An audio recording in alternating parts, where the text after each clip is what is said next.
Will Gibson, what is your favorite holiday? My favorite holiday would have to be Thanksgiving. Where is your favorite place to holiday? My favorite place to holiday is the house that we're in right now, Norman, Oklahoma. And, okay, so my dad, your grandpa, he was a man of few words, never really gave me any big advice, no golden nuggets to live by. Mm-hmm. Do you have any golden nuggets for me? Golden nuggets for you in place of grandpa. I can't say that I do. I anticipated being a little bit more interesting on this. No advice?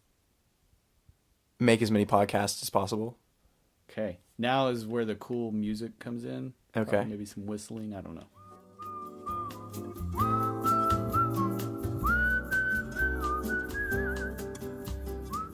I can't whistle. Okay. You don't have to. I'll provide that. Will Gibson is one member of the bands Amerigo and the Grin and Gringos, but we're here to talk about anything but that. He's also my nephew. We could get into that.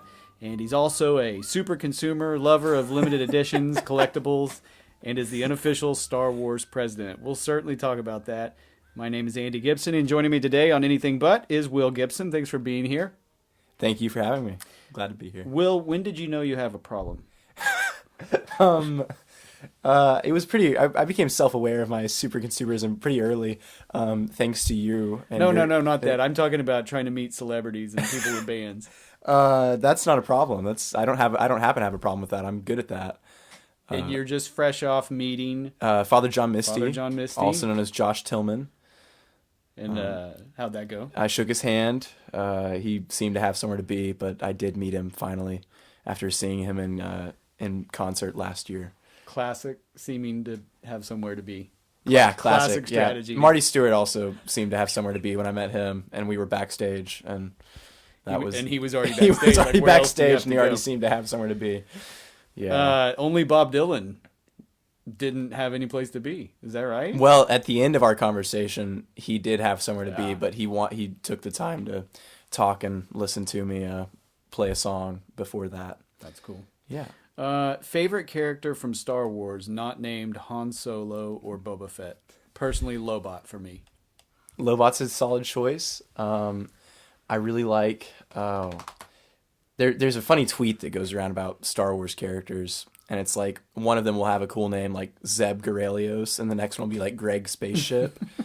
I'm not familiar with Greg Spaceship. Neither am I, but that's how Star Wars naming goes. My favorite one, that's kind of more of an obscure character, is Biggs Darklighter. He's the X-wing pilot that has a great backstory with Luke that's no longer canon. Okay, all right, stop there. When you start talking canon, that's where we quit. All right, Star Wars, of course, now owned by Disney. Give me your best Space Mountain intro impersonation. Space Mountain is a thrilling, high-speed, dark roller coaster type ride in the dark with sudden drops, stops, and turns. Something to that effect. Something to that effect. That was completely ad-libbed. That's impressive.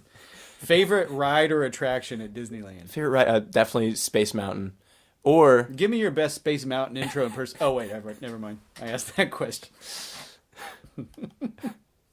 Can you hear? Can you hear the tiny chair squeaking? We are currently both sitting on tiny chairs out of my daughter's room. It's a new series called the Tiny Chair Interview. Is it true that only Father John Misty and Gary Clark Jr. are keeping music alive? No, I wouldn't go that far. In the past, I had claimed they were keeping rock and roll alive, but that was I was a lot younger then. When I said that. Okay. My brother, your dad, owned a coney shop in Tulsa. How do you think you would fare in a steel cage, loser must retire coney match? I think I do pretty good. Pretty well, actually. Just the other day, I was eating conies with a kid named Parker, who's in a band called Manta Rays, and we ordered 7 total, and I ended up eating 5 of them.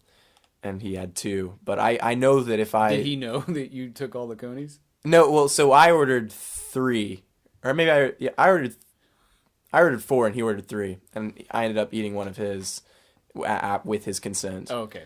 It's consensual. It was consensual coney stealing. That's what I need to hear. Yeah. You work at the Tulsa Zoo. Yes. Favorite animal to sit and watch for long periods of time? The binturong, because I actually have experience of sitting and watching it for long periods of time. And for those not familiar with this Um, Star Wars character, what In is it? layman's terms, we call the binturong the bear cat, although it's Ah. related neither to the bear nor the cat. But it's a Asian animal it lives in mountainous regions in Asia, and it looks like a raccoon that got into a fight and ended up having kids with like a otter. Oh, Yeah, it's weird. They're interesting creatures, and I've spent a lot of time sitting and watching them. As you were probably wondering, I am in fact taking applications for a co-host. What sets you apart from all the other candidates? What sets me apart? Well, I've said from the dawn of time that if I was ever in a Jimmy Fallon type gig, that you would be the perfect Steve Higgins You have said to my that. Jimmy Fallon, or vice versa. I think that our chemistry on and off the air, our quick-wittedness, I think that's what sets me apart is All right. the blood. You make a strong case. Will Gibson, thanks for talking with me today about anything but. Anything but.